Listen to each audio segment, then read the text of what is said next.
Hello everyone, welcome back to my channel. I'm Quinn Buckland, author of such books as Fallen Gods, The 1099th, and Supernatural Pizza.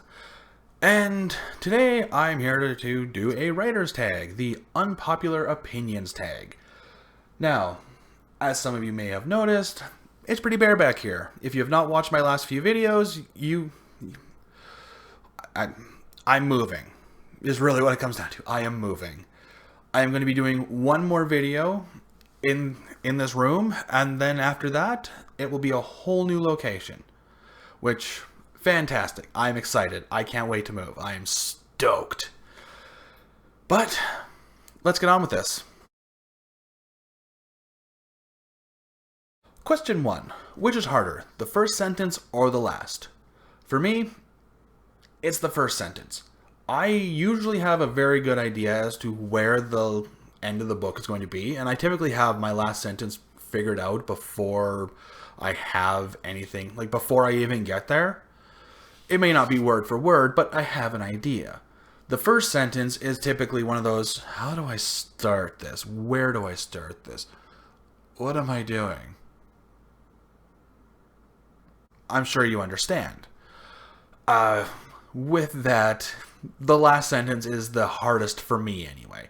The first sentence is the hardest for me. Question 2. Which is better, traditional publishing or self-publishing?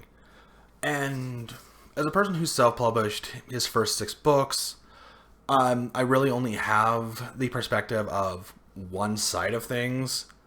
So I haven't done anything in traditional publishing. I plan to with my next release.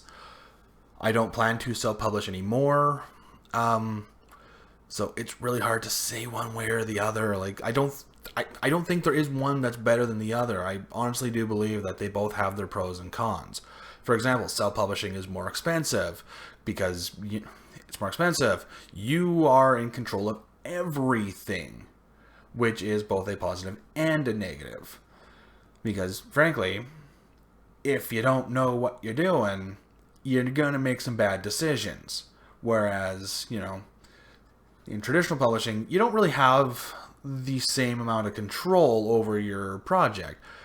For example, they can demand that you change certain aspects of the book, and they also control things like the cover and whatnot. But at the same time, these people know what they're doing in terms of covers and release schedules, and while it's not always while they don't always work in your favor, they're probably going to try and work in their favor in some way or form. So I'm going to put this one as a scrub. Neither of them are better or worse. They both have their pros and cons. They both have the good aspects and the bad. 3. Which is easier to write, fiction or nonfiction? Well, as a person who is exclusively a fiction author, I would probably say nonfiction would probably be harder for me to write because, well, there's a reason that I write fiction. It's because it's easy for me to do. Yeah, I'm probably going to say nonfiction. And that's not to say that fiction is an easy thing to write. It really isn't. Okay, scratch that. Fiction is not easy to write well. Nonfiction is also not easy to write well, but I find nonfiction to be much more difficult to write. Number 4, which trope do you love to write? For me, this one's easy. The reluctant hero. I love, reluctant hero and morally gray character, and the morally gray hero.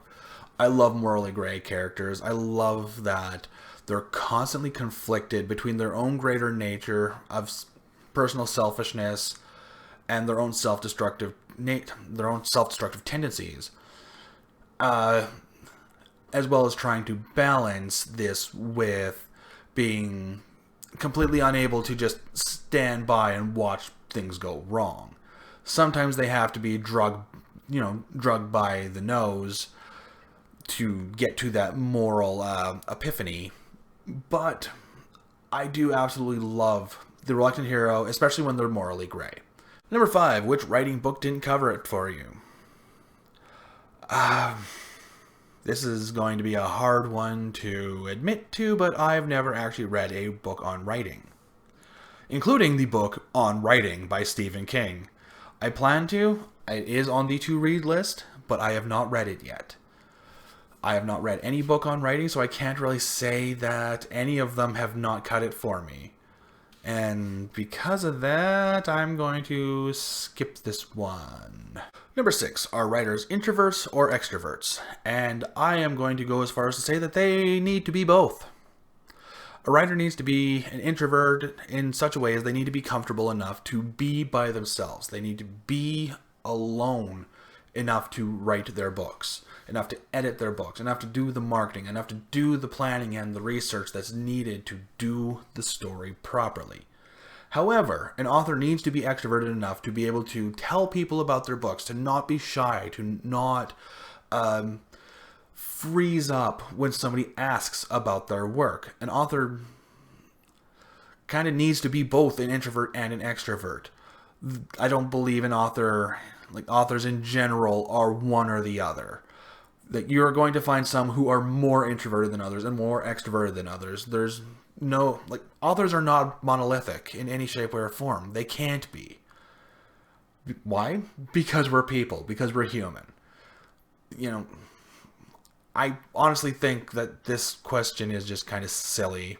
I mean, I get why, because it's, why it's here, because it's for the sake of debate, but if I'm being perfectly honest, an author should neither be one or the other. They should be a combination of both. 7, what is more important, education or passion? And this one is going to be probably a bit of a hot take.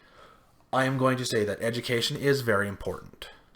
However, you can have all the education in the world. If you are not passionate about writing, you are never going to get anything done. You are never going to finish that book, because in order to finish it, you need to have the passion to see it through. Passion is very important. And that is something that I tell everybody who asks me advice on writing. Passion is going to get you farther than where education will. Because you can learn as you go. Education does not necessarily mean formal education. But education is going to come after you have displayed the passion for it. And number 8, is writer's block real or fake? This is something that I have a very hard time answering, because it all depends on how a writer defines writer's block. Because some will state that a lack of motivation is not writer's block, it's just a lack of motivation. Or some will say that writer's block is a lack of ideas.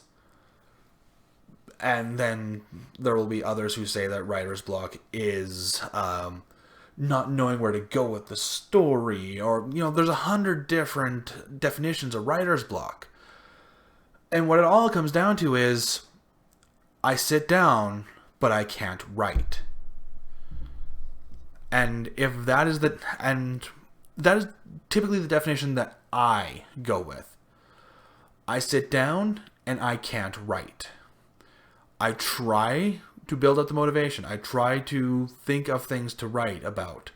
I have 100 different story ideas, but for some reason I can't get any words out. That is what I consider writer's block, and yes, that is a real thing.